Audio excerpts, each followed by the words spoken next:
was working at Home Depot, and you left college and you started working, I know, as a community organizer. So how was that transition? Because, tell me about that. Yeah, so very, very, very good question. So after those 18 months of struggling to find a job, I was, I just needed a paycheck, man. I was working at a temp agency. I was telemarketing. I was doing anything. Hold on, before you go, hold on. Because you said temp agency, man.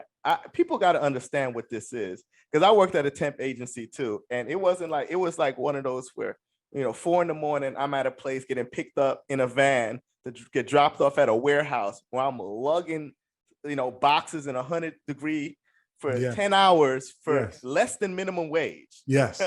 Right. Like real. I went my first job through the temp agency.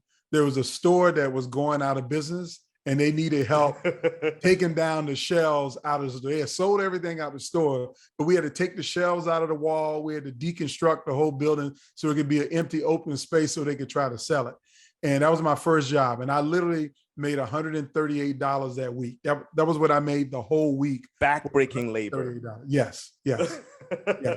So what happened is how I got away from that is that one of my fraternity brothers, another person who is also incredibly influential in my leadership development journey, his name was Myron Terry.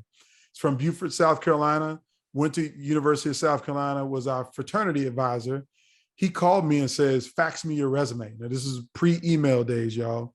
So he says, fax me your resume. I faxed it to him. And I was like, what's up? He says, well, I got a friend who has a nonprofit and she's looking to hire somebody sharp. And I think it should be you. And I was like, well, why should it be me? He said, because this organization is the type of organization that you would love because they focus on injustice and trying to make things right for people who have been discriminated against or feel injustice. And I was like, well, what do I need to do? He was like, just send me your resume. So I sent it to him and I get a phone call from a woman named Lenora Bush Reese. Now, in my book, my second book, it's called The Presidential Principles. I talk a lot about Lenora Bush Reese because she was the most impactful leader in my entire journey. Because she called me and offered me an interview. She didn't promise me a job. I didn't have anything on my resume to qualify me for the job. But I told her I'm willing to do whatever it takes to get the job.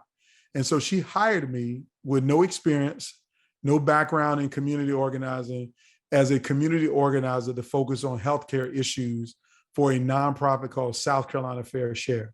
They were a grassroots multi-issue community organizing and advocacy organization. They were fighting the power for the grassroots people of South Carolina.